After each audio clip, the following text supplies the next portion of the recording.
Hello everyone, hello Dr. Michael Laitman. Hello. On this series of talks, we'll try to scrutinize the basic concepts in the wisdom of Kabbalah, try to better understand and feel this wisdom and what can it give us in life. And on our last show, we said that the Ten Sefirot in the wisdom of Kabbalah is a way to take a person out of his narrow egoistic perception of reality and bring him into a much broader and complete and whole perception of reality where he reveals everything that the system has to offer us. And before we delve deeper in the most basic way for a person that didn't deepen in the study too much yet, but he's taken interest, what is the Creator?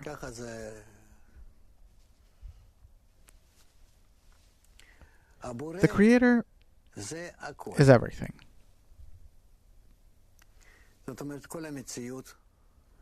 Meaning the whole of reality, all the forces, besides which there is actually nothing. But there is an additional thought besides him, a feeling besides him, that's called the created being. That the Creator himself has created out of nothing, from non-existence. He made it so that this thought, desire, will exist.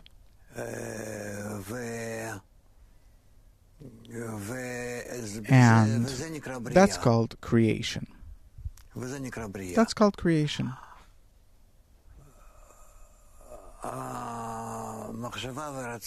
These thought and desire, they exist. They're called the created being, created beings, meaning that they too are divided into many, many parts. That each part is also called the created being, and all of them together are called the general created being. And the Creator encompasses them, holds them, sustains them, all of these thoughts and desires, and brings them to their development. So, the force that operates the created beings is called the operating force in the operated being. And he's called the Creator. This is what you asked about? Anything which is thought or desire was created, and the force that created it, that enlivens and governs it, that's the Creator? Yeah? Now, I'm trying to understand. You said that everything is the Creator. When I say everything, I see a cup, I see a table, I see the world. What's that?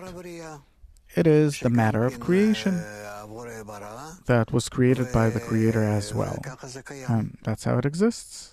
I want to share something. When I came to study Bala Sulam from you, and I heard the description of what the Creator is, suddenly it kind of landed inside of me in the proper place, because until then that word only rejected me, like a grandpa sitting in the sky.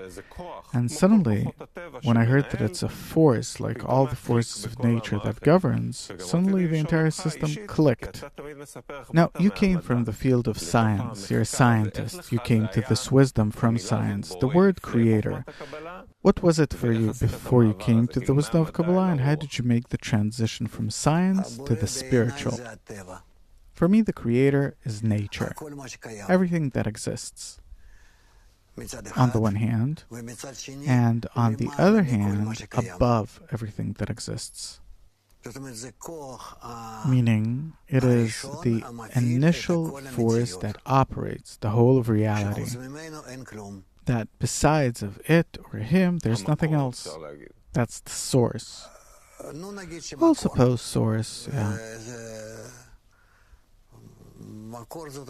Source meaning that, well, okay. And did you have a hard time when you start asking about the meaning of life? Did this word creator, God, reject you? Or no. I studied how to say it in Hebrew. Medical, biological, cybernetics. And therefore, I don't feel that it collides in any way with what I studied before and what I wanted to be engaged in. And years later, when I came to the wisdom of Kabbalah,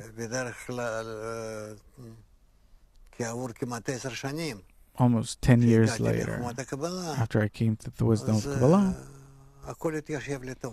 everything worked out just fine.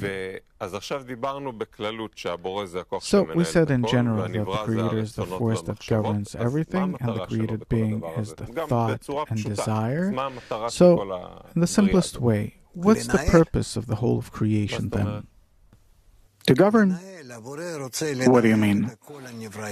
The Creator wants to govern all of His created beings, to teach them, to educate them, and to bring them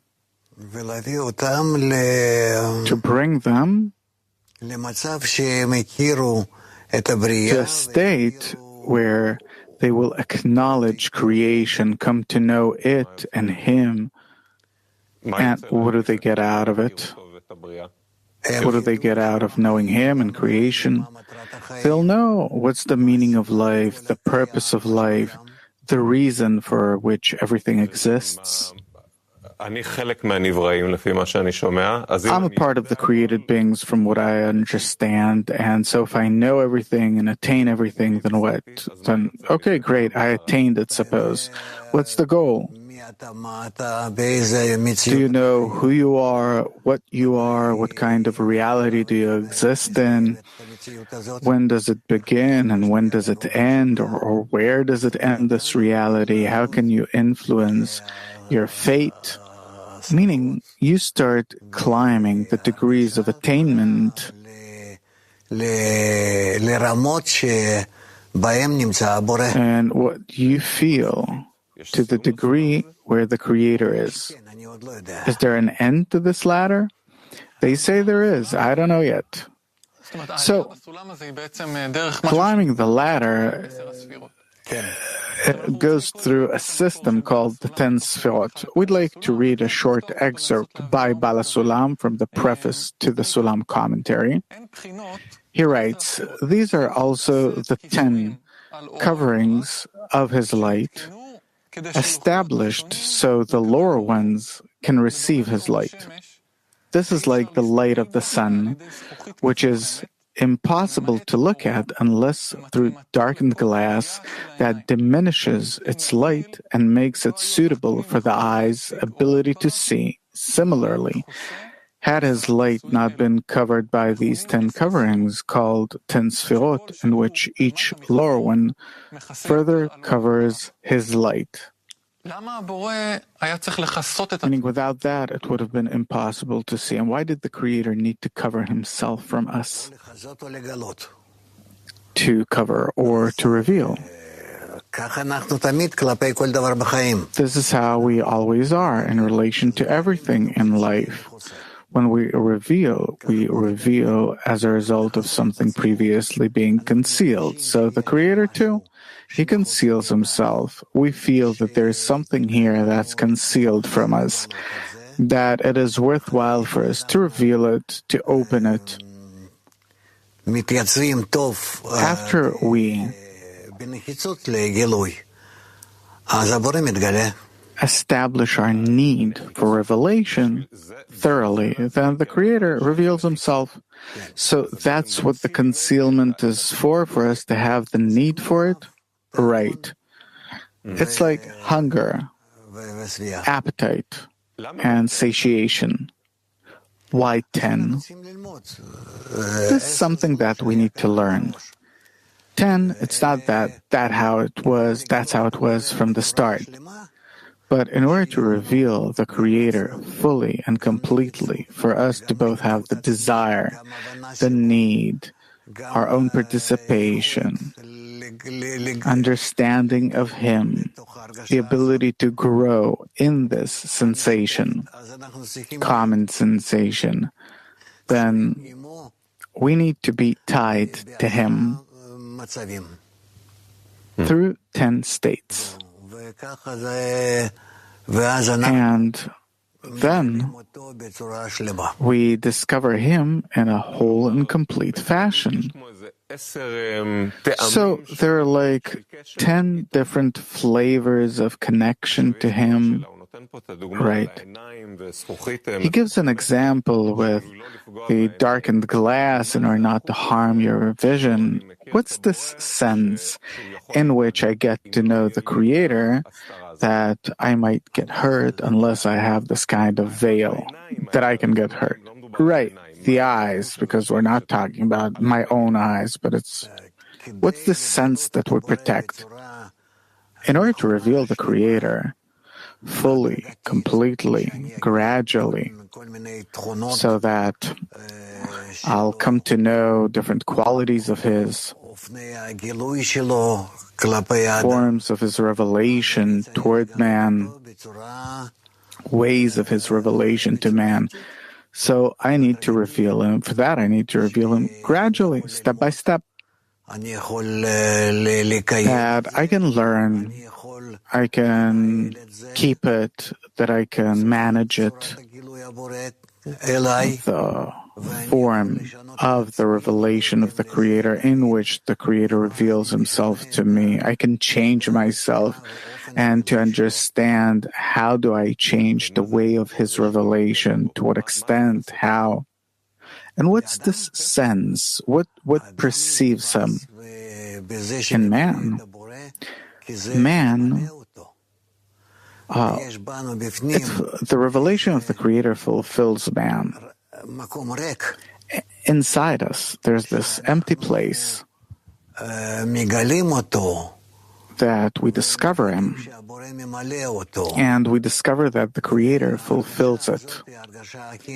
And this is the most exalted sensation. And this sensation, that's what's covered, what's hidden right now. Right. Now we don't even feel the place. Does it have a name, this place? Is it a concept that I can desire? Desire. I think that anyone that comes near the wisdom of Kabbalah, approaches the wisdom of Kabbalah, they come from a place where they felt that they feel this emptiness inside of them. They feel that they want to be fulfilled, but they don't even know how to call it. At first, we're just lacking. Right, so there are many people. They're all lacking. How do I know that this is the right lack in order to start attaining the Ten Sefirot, in order to start feeling that it's the Creator that made this deficiency for us? Actually, nothing is revealed to you but the deficiency for the Creator. What do you mean? Meaning that what you lack, and all the different forms, shapes, and manners that you see that I lack this and I lack that, and it's good for me to have this and that in different ways, different forms and shapes. All of it is the deficiency for the Creator, because He's the one that fulfills everything. So if I feel in life that I'm lacking something, then you should know that it's the Creator that's lacking. So each time that I want a new guitar, my heart yearns for the Creator, actually. Food, sex, money, knowledge, honor, respect, everything. It's the Creator. He fulfills it all. So the more I come to know these filters, the 10 Sefirot are like a filter, if I understand correctly, that I'm not yet ready to reveal this inner force. So he creates these different filters between us. So the more I advance, the filters gradually dissipate, or I see through them. You see through them. Instead of filters, they become colorful glass that reveals the Creator to you. Different forms of His influence bestow upon you. Maybe it's related to the next excerpt. Balasulam writes, every person is obliged to attain the root of his soul. This means that the aspired for purpose of the created being is dvekut, adhesion with his qualities. His qualities are the holy Sefirot. So qualities, these are attributes. Yeah. So the 10 Sefirot are the qualities of the Creator, His attributes. Right, that this is how He wants to reveal Himself to His created beings. So what does it mean? If I adhere to these Sefirot, then gradually through them you reveal Him, that He is their source. What does it mean that I cleave on to a certain sefirah or quality? Meaning that you receive it, you detect it, and you behave like it, you clothe in it, dress in it. So we said that the Sefirot are in my heart, even though that I didn't reveal it yet, that I don't feel it yet. But if I learn about a certain quality and develop it in me, then it is as if awakens in me, and through that quality that I've developed in my heart, I reveal a certain layer of the Creator. Suppose, will the 10 Sefirot eventually always exist, or they disappear? No, they don't disappear. To the contrary, they develop more and more, they grow, and through them you attain more and more concepts of reality. It's like you know a person, and more you start identifying different qualities in that person that interact and add, and eventually build the image of that person.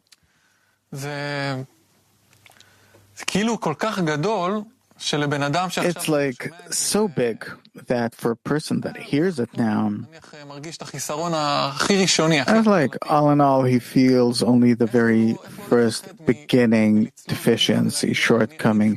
How is he not afraid to dive in, saying, okay, I want to better understand what are the 10 Sefirot in me? Because all in all, you're studying about something that you're already in, but it's not felt. It isn't.